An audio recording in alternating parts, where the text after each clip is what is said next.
ይስጥልን። ይህ ፋስት ዴሊ ነው። ሰላምታችን በያላችሁበት ይድረስ እያልን ዕለቱ የተሰሙ ዋና ዋና ጉዳዮችን ወደ እናንተ ይዘን ቀርበናል። ቻናላችንን ሰብስክራይብ፣ ፕሮግራማችን ላይክ እና ሼር እንድታደርጉ እየጋበዝን ዕለቱን አበይት ዜናዎችን አስቀድመን እንጀምራለን። ኢሳያስ የፈሩት ቀን መጣ። ዓለም መካከለኛው ምስራቅ ላይ አይኑን በጣለበት ወሳኝ ወቅት ሰሜን ድንበር ላይ ከባድ ደመና አንዣቧል። ኢትዮጵያን እንዲወጋ የተላከው ጦር መፈራረስ መጀመሩ ሻዕቢያን አስደንግጦታል።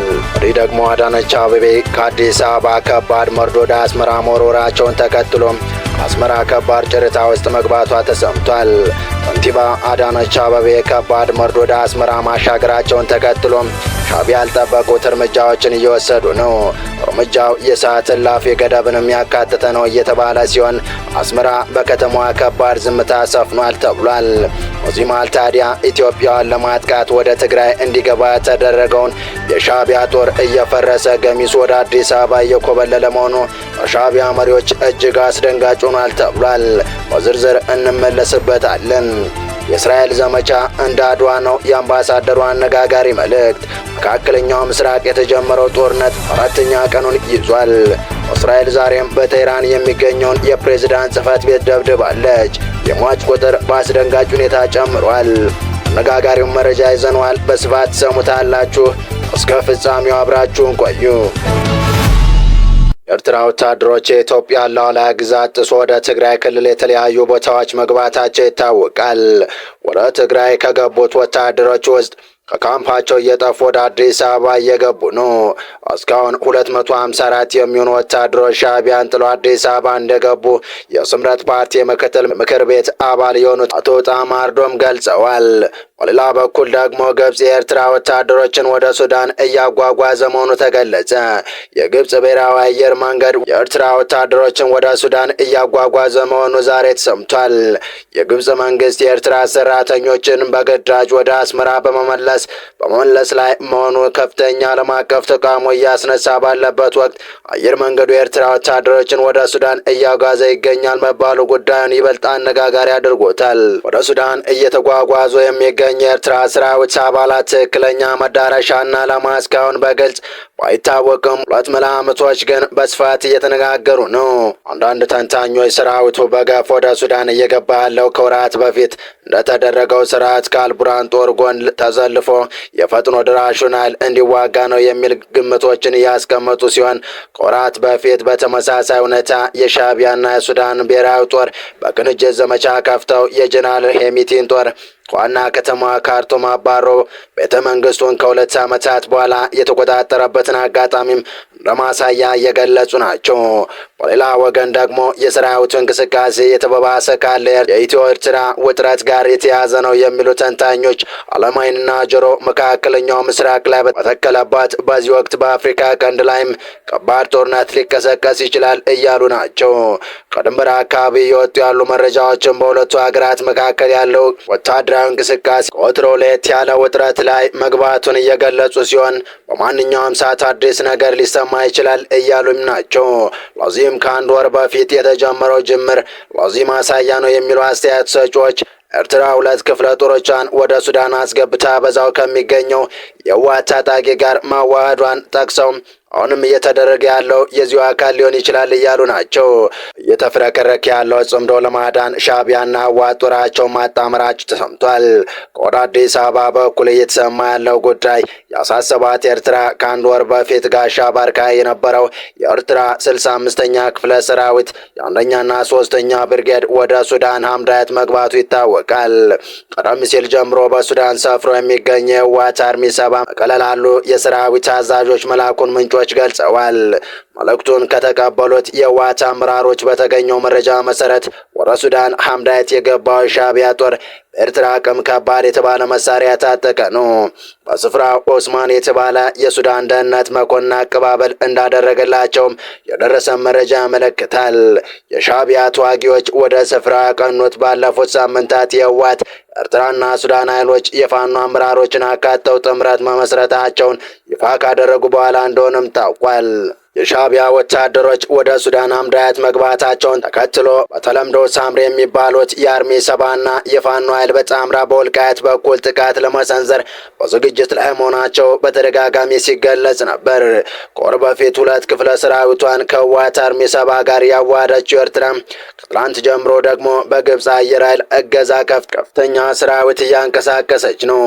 ግብፅ በሱዳን ወታደራዊ ግጭት ውስጥ እያሳየች ያለው ተሳትፎ በሰብአዊ መብት ተሟጋቾች ዘንድ ስጋትን ፈጥሯል። በተያዘ መረጃ አዳነች አቤቤ ከአዲስ አበባ ከባድ መርዶ ወደ አስመራ መወርወራቸውን ተከትሎም አስመራ ከባድ ጭርታ ውስጥ መግባቷ ተሰምቷል። ከንቲባ ወይዘሮ አዳነች አቤቤ የአድዋ ድል መታሰቢያን አስመልክተው ባሰሙት ንግግር አሰብ በሰላም ካልተመለሰ የአድዋ ልጆች ነን እናሳያቸዋለን፣ ወጣቱ ይዘጋጅ ሲሉ የአሰብ ጉዳይ የሞት ሽረት ብቻ ሳይሆን የክብርም ጉዳይ መሆኑን ገልጸዋል። በአድዋ ድል መታሰቢያ ዝግጅት ላይ አዳነች አቤቤ ስለ ባህር በር ይህን ብለዋል። የባህር በር ጥያቄያችን በሰላም ካልተመለሰ የአድዋ ልጆች መሆናችን በተግባር እናሳያለን፣ ወጣቱ ይዘጋጅ፣ ይህ የዚህ ትውልድ አደራ ነው ሲሉ ያስተላለፉት መልእክት በብዙዎች ዘንድ ትኩረትን ስቧል። ከዚህ በፊት ጠቅላይ ሚኒስትር አብይ አህመድ በባሌም ሆነ በቦሌ አይቀርም ሲሉ የአሰብ ጉዳይ በየትኛውም አማራጭ መንገድ መሳካቱ እንደማይቀር ያረጋገጡበትን ንግግር በፓርላማው ፊት አድርገው ነበር። ኢትዮጵያን ከህልሟና እቅዶቿን ከማሳካት ማንም አቁማት አያውቅም ያሉት ጠቅላዩ እኛ እናስቆማለን ብሎ ማሰብ ሊሳካ የማይችል ዝም ብሎም ባዶ ፍላጎትና የተሳተ ኢንቨስትመንት ነው ሲሉም አስጠንቅቀዋል። ወደ ኢትዮጵያ እየገፋ በመጣው ጫና ሳቢያ በኤርትራ ዋና ከተማ አስመራ ውጥረት እየጨመረ መሆኑን ሪፖርቶች ያመለክታሉ። ባለፉት 24 ሰዓታት ውስጥ ከፖርት ሱዳንና ከግብፅ በድምሩ 11 በላይ የቻርተርድ አውሮፕላን በረራዎች ወደ አስመራ መደረጋቸው የተሰማ ሲሆን በከተማ ከወትሮ የተለየ የደህንነት እርምጃዎች እየተወሰዱ መሆናቸውም ታውቋል። የደህንነት እርምጃው በከተማ ውስጥ የሰዓት እላፊን አዋጅ የሚጨምር ሲሆን ከምሽቱ 12 ሰዓት እስከ ረፋድ 4 ሰዓት የሚዘልቅ እንደሆነም ነው መረጃ ያመለከቱት። ግዛዙ ለወታደራዊ አገልግሎት አስፈላጊ ቁሳቁሶችን በማሰባሰብ ቢጠመድም በአገሪቱ ያለው የነዳጅ እጥረት ከመቼውም ጊዜ በበለጠ አስከፊ ደረጃ ላይ መሆኑን የፈለገውን ያክል እንደማይንቀሳቀስ እንቅፋት ሆኖበት እንደሚገኝ ተገልጿል። ከጦር መሳሪያ ማሰባሰቡ በተጨማሪ ከዚህም በላይ እስከ 66 ዓመት ዕድሜ ያላቸው የጦር ኃይሎች ተጠባባቂ ወታደሮችና ጡረታ ያወጡ ወታደሮች እንደገና ለማሰልጠንና ምናልባትም እንደገና ማሰማራት ተጠርተዋል። አገዛዙ በሺዎች የሚቆጠሩ እስረኞችን ወደ ጦርነት በማስገባት ለጥይት ማብረጃነት ለመጠቀም አቅዷል እየተባለ ይገኛል። በቀጣይ መረጃ እስራኤል በቴሄራን የሚገኘውን የፕሬዝዳንት ጽህፈት ቤት መደብደቧን ስትገልጽ የሟቾች ቁጥር ደግሞ በከፍተኛ ሁኔታ ሻቅቦ 787 መድረሱ ተነግሯል። በመካከለኛው ምስራቅ ያለው ውጥረት ወደ ከፍተኛ ደረጃ በተሸጋገረበት በዚህ ወቅት እስራኤል በኢራን መዲና ቴሄራን በሚገኘው የመሪዎቿ ቅጥር ግቢና በፕሬዝዳንት ጽህፈት ቤት ላይ ጥቃት መፈጸሟን አስታውቃለች። ከቅዳሜ ጀምሮ በቴሄራን እያንዳንዱ የከተማዋ ክፍለ ጥቃት እየደረሰባት መሆኑን የዓይን እማኞች እየገለጹ ነው። አዲስ የወጡ ምስሎችም በከተማዋ ምስራቃዊ አቅጣጫ ግዙፍ ፍንዳታዎች መከሰታቸውን ያሳያሉ። የቀይ ጨረቃ ባወጣው መረጃ መሰረት የአሜሪካና የእስራኤል ጥቃት ከተጀመረ ወዲህ በኢራን የሟቾች ቁጥር 787 ደርሷል። በሳውዲ አረቢያ ሪያድ የሚገኙ የአሜሪካ ኤምባሲ ከኢራን በተነሱ 2 ድሮኖች መመታቱ ተረጋግጧል። በሌላ ግንባር እስራኤል በሊባኖስ ላይ የምድር ወረራዋን እንደምታስፋፋና ተጨማሪ ስትራቴጂካዊ ቦታዎችን ለመቆጣጠር ወታደሮቿ ወደፊት እንደሚገሰግሱ አስታውቃለች። ግጭቱን ተከትሎ የዓለም አቀፍ የጋዝ ዋጋ ከፍተኛ ሁኔታ እየናረ ይገኛል። ሰኞ ዕለት የ50 በመቶ ጭማሪ የታየ ሲሆን ዛሬ ማክሰኞ ጠዋት ደግሞ ተጨማሪ የ30 በመቶ ጭማሪ አሳይቷል። ይህ በእንዲህ እንዳለ እስራኤል በኢራን ላይ የምታደርገው ዘመቻ እንዳድዋ ነው ሲሉ የእስራኤል አምባሳደር አብርሃም ንጉሴ አነጋጋሪ አስተያየት ሰጥተዋል። እስራኤል እያካሄደች የምትገኘው ወታደራዊ ዘመቻ ኢትዮጵያን በአድዋ ጦርነት ሉዓላዊነታቸውን ለማስከበር ካካሄዱት ጦርነት ጋር የሚመሳሰል ነው ሲሉ ነው በኢትዮጵያ የእስራኤል አምባሳደር ዶክተር ኢብራሂም ንጉሴ ገለጹት። በኢትዮጵያ የእስራኤል አምባሳደር ዶክተር ኢብራሂም ንጉሴ 130ኛውን የአድዋ ድል መታሰቢያ በዓል ምክንያት በማድረግ እንደተናገሩት እስራኤል በአሁኑ ወቅት እያካሄደች ያለውን ወታደራዊ ዘመቻ ኢትዮጵያን ሉዓላዊነታቸውን ለማስከበር ካደረጉት የአድዋ ተጋድሎ ጋር አመሳስለውታል። አምባሳደሩ በእንኳን አደረሳችሁ መልእክታቸው የአድዋ ድል ለኢትዮጵያ ሕዝብ ያለውን የታሪክና የሉዓላዊነት ትርጉም አውስተዋል።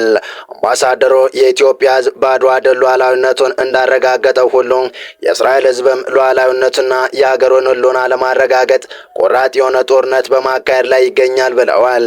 በተጨማሪም የአድዋ ድል ጥቁር ሕዝቦች በቀይ ግዛት ላይ የተቀናጁ ታላቅ ድል ሲሉ ገልጸው ለሌሎች የአፍሪካ ሀገራት የነጻነት ትግል መነሳትን የፈጠረና ለአፍሪካውያን የድል ምልክት መሆኑን አብራርተዋል። አምባሳደር ዶክተር አብርሃም ቀደምት ኢትዮጵያውያን አባቶች አንድ ሆነው የተሰለፉበት ወራሪውን የፋሽስት ጦር ለመመከት እንጂ ከጣሊያን ጋር ልዩ ቂም ኖሯቸው እንዳልነበረ ገልጸው ይህም ኢትዮጵያውያን ወደ ጦርነት የገቡት ተገደው ሉዓላዊነታቸው ሲደፈርና ሀገራዊ ክብራቸውን ለማስጠበቅ እንጂ በጠላትነት መንፈስ እንዳልነበር አስታውቀዋል።